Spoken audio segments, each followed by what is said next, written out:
Hey, good morning. Another Sunday fun day here in the garage. I want to thank everybody for coming out and watching the video today. Not a whole lot to report on this video. It's been kind of slow since the last video where you guys saw the White Trash and White Walls car show.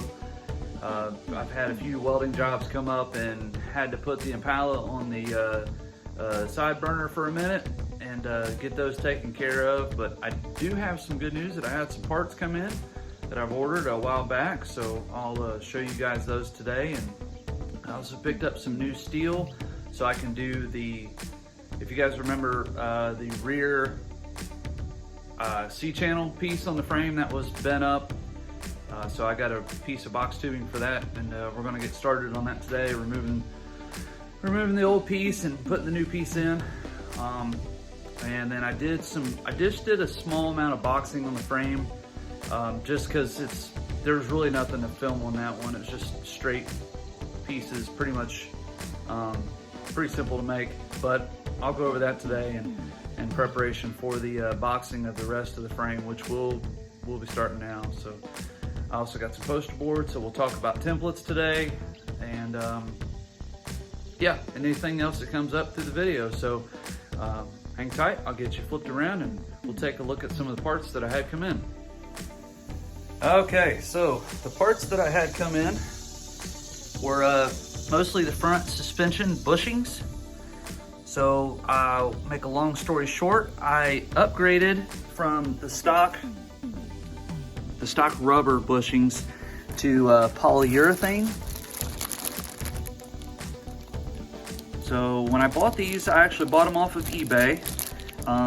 The seller that I bought these from had them in red, black, gray. I want to say it was like green or something like that, and I'm not sure what the actual color of my car is going to end up someday, so I just went with the black. I can tell you that this kit in a standard rubber, which includes upper and lower ball joints, tie rod, inner and outer tie rod ends, the idler arm, some pieces we're not going to really be using, like these bump stops and that sort of thing, sway bar end links. These are the God, I can't remember the name of these things, but basically they tie the inner and outer tie rods together, and you can turn them, and then you tighten these right here, basically just replacing what's factory on the car. This kit, standard rubber, is I want to say $279, and for $30 more I could upgrade to poly, so that's exactly what I did. And oh yeah, sorry, sway bar frame with the grease fittings. These are pretty sweet. So everything will be brand new, and for that extra 30 bucks, I couldn't argue with it. I thought, you know, I'm gonna do it now and not regret it later. So that's part number one that came in. The second thing that came in was I picked up a new front suspension bolt kit for the A-arms. My factory stuff was kind of shot, as you can imagine. This is a direct replacement kit, which is as close to factory as you can get from this company, and that's kind of the look I was going for. This kit here, I believe, was $43, and some of you might say, oh my God, $43 in bolts, but at the end of the day, everything's here, everything's sourced. Some of my bolts, when I took the front suspension apart, were completely shot and not savable, and I didn't have to go to the store and track down a single bolt, so that's gonna be really nice to have.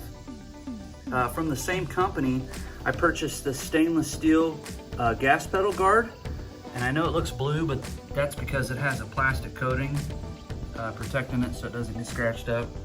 But I've seen these on cars when I was younger, and I always thought it was really cool to see that instead of just a plain Jane black rubber pedal, it's going to have the stainless trim, and I plan on getting the one for the brake pedal as well. So both of these companies were off of eBay.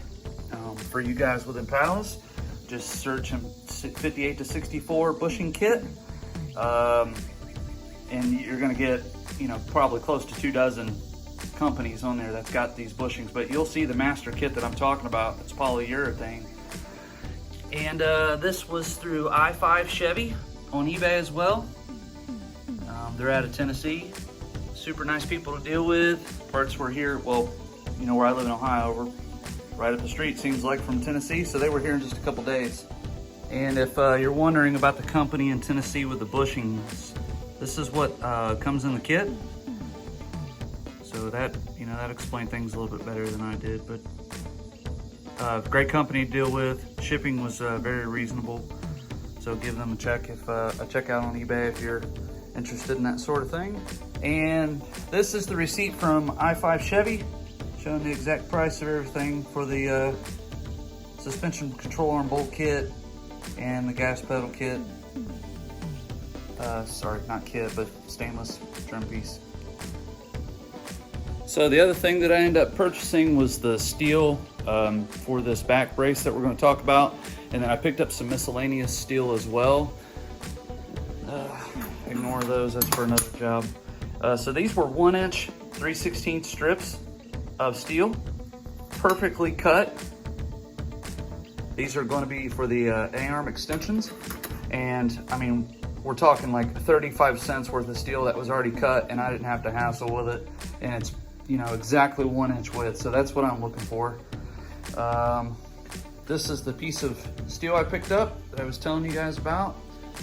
This is 1x3 square tube.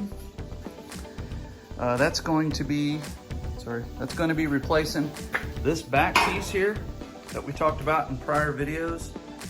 This piece was damaged at some point in its life, and I don't know if somebody hooked something to it, tried to pull the car, maybe on a trailer out of the ditch or whatnot. So that's what I'm going to be replacing, or starting to replace today. I've already actually jumped ahead a little bit on this video and removed the cross bracket that runs from here to here. And I did actually find a little bit of damage. Believe it or not, right behind that bracket was a little bit of damage. So I'll take care of that today, get that all cleaned up. Yeah, so that's where I'm at with that. As I said earlier, I started with the plates already. This one here, and this was just a simple, straightforward cut. But I'll go in more in depth about how you set that up, and you know what kind of an edge you want here when you're getting everything ready to tack into place and weld up. So you got this one done as well. So that's going to be for that portion. And then I'll be moving on to the rest of the frame after I start making the templates. And the templates will be on poster board. And guys and ladies, I know there's other videos out there of folks that's doing this, but just to reiterate, this comes from the dollar store, my local dollar store. They're 2 for $1. So I just picked up 4 of them just to get me started. But we'll go over that later, and it's simple, it's easy to do. So hang tight.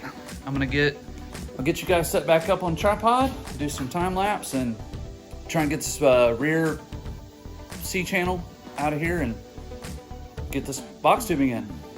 So hang tight.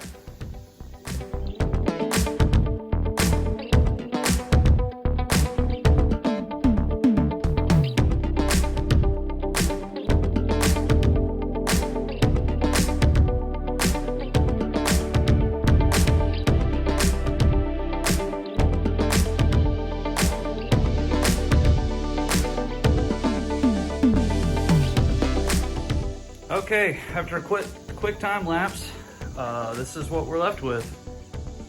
One mangled piece of 16th of an inch maybe sheet metal. You know, and it served its purpose for a long time. But it just was, for me, it just wasn't worth trying to save it.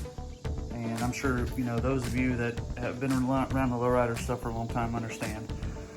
The idea is replacing it with this 1x3, which will be considerably stronger because it's fully boxed, and it will fit inside of that frame rail right there.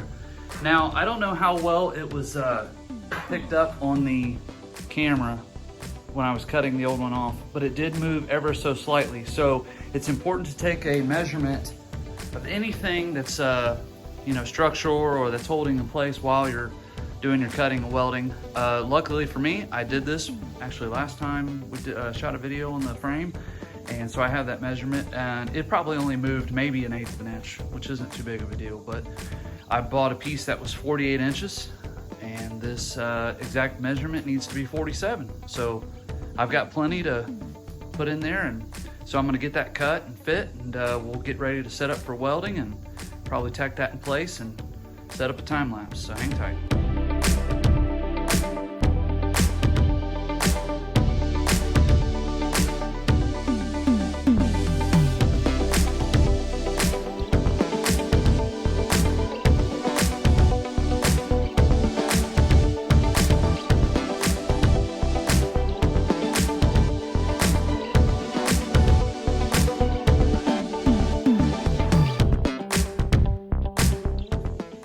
Okay folks, so I've got the piece fitted, and I mean that's really what I'm going for. It's laser straight. It's not completely set yet. It's not, you know, I don't have it gapped here just yet.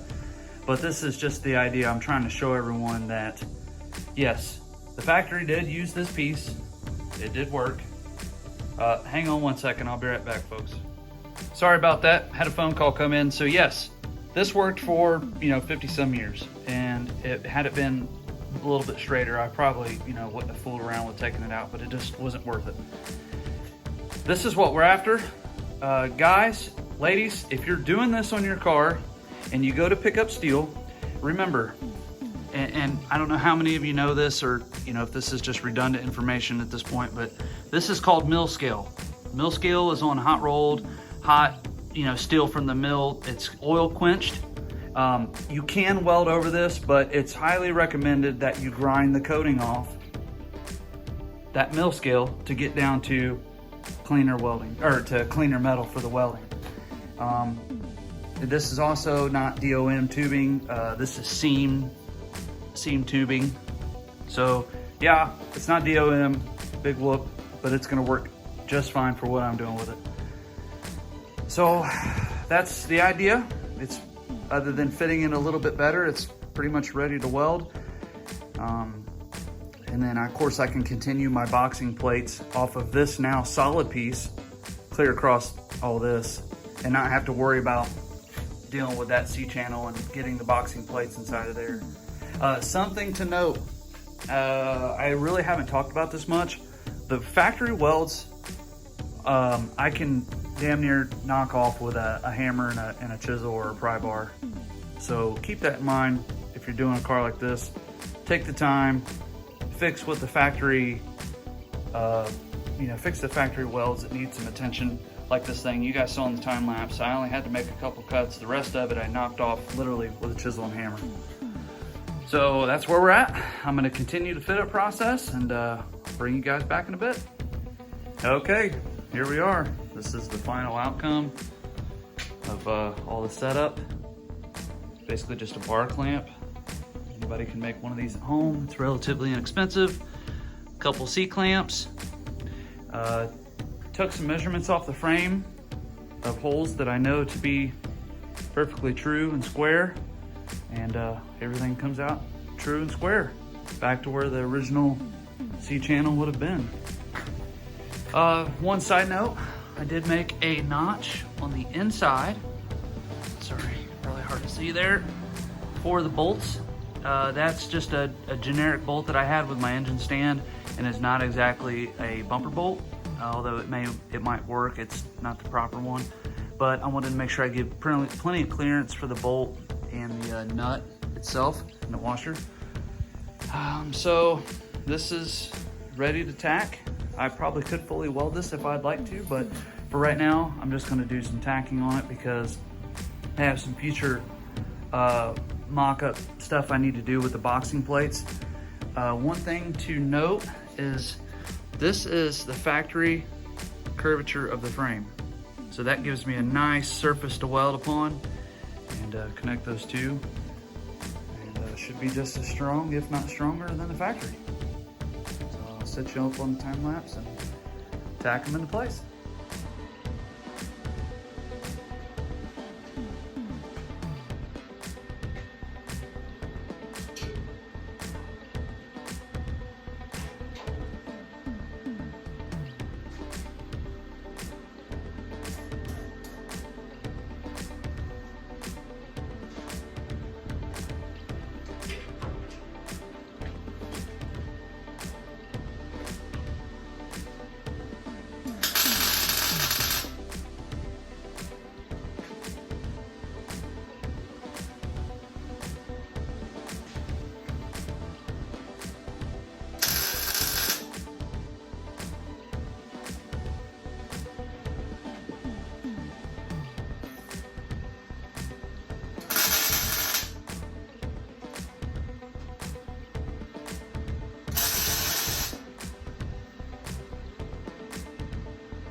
Okay, so all the clamps removed. It's just currently tack welded into place because I still have some stuff I want to do in the future, and I may need to make some modifications, but all likelihood this is where it's going to be. So for less than, I want to say it was $10, because I bought some other miscellaneous pieces of metal, I was able to fix the frame and move on to something else. Now, something I want to talk about is reinforcement plates, and I have just an example here. This is the plate I talked about earlier where I just kind of rough mocked up, no pattern needed. It's simply just a couple measurements, length and width. The thing I want to talk about is when guys go to do this, and these plates here are just for mock-up purposes. This will eventually be a solid plate. The idea is that you need to leave yourself enough room to be able to get weld to the factory frame as well. Okay, so to kind of show that gap, you kind of see what I'm talking about right there. Some guys will want to smooth the frame and box them. Other guys will want to leave the welds showing. And the idea is to be able to leave yourself enough room. Sorry, I know the lighting's probably horrible at this angle, but leave yourself enough room to be able to weld to the factory frame and still be able to connect both upper and lower plates together all at the same time. So you don't want to bring this out flush like that, because now you can't get to the factory frame. And yes, it'll be boxed, but at the end of the day, you're not connecting anything to the original frame. It'd be easier to mold this way, and I'm sure there are folks that do this. There you go. You can see just how far back that is set back. So you're not really connecting anything to the original frame. So guys, ladies, just keep that in mind. Give yourselves, sorry, try to set this back up. Give yourselves enough room to be able to weld to that factory frame. Probably get more into that on the next segment, next video, but that's where I'm at today. All right, I'm gonna end this video, just talk about a couple things. First thing is, guys, when you're buying tools and stuff like that you need to do these projects, there's a couple tools that go with them that you just can't live without. And a couple of those would be these guys right here, wire wheels.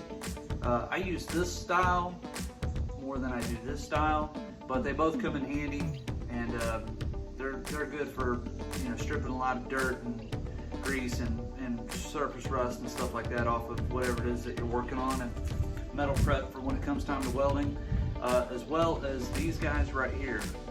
Now, this happens to be the Harbor Freight version.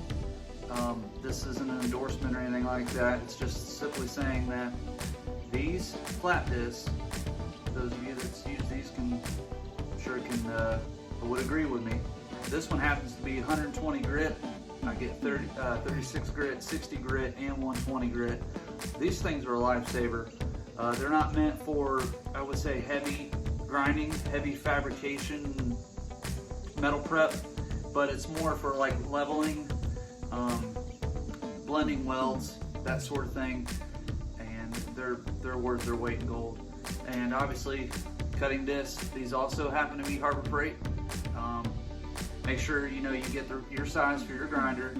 Make sure you get the right arbor size.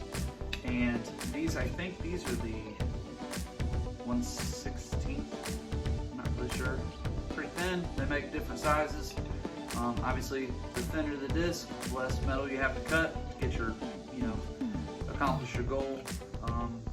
But these are relatively cheap. Amazon has these things, all different brands. But the flat discs, for sure, these things are awesome. And the last thing is my video or topic for this video. Speak on it is you guys saw the segment at the end of the Malibu video, and I got a lot of people reached out to me, and I really appreciate the support, and thank you for that. It means the world to me, and I'm going to keep on going and not stop. And So I just want to encourage you guys and ladies, I'm here for you. You need something, you need to know something about this before trying it on your own car, hit me up. Chances are I've already done it. And I don't have, there's a million different ways to do what I'm doing. There's a lot of videos out there of how to do this sort of thing, and just because something works for me doesn't necessarily mean it's going to work for everybody. But a lot of people comment and say, hey, try this, try that, and I have, and it's been pretty cool. So this isn't the gospel, this is more of a guideline on how to do this kind of stuff. Now when it comes to the welding side of it, that is something that I'm pretty steeped in, and if someone would like to see a welding video, specifically MIG welding, how to get started, what do I need to buy, and who knows nothing about the subject, I would be more than happy to do a video for just the welding part. I can make it as short or as long as you guys want, and just go over the basics on how to get started. So if that's something that you would like to see, comment below in the comment section and just tell me, hey, let's see a video, let's do some welding, just strictly welding only, and I'll make that happen. So again, thanks for watching and liking and subscribing, and we'll see you on the next one. Take care.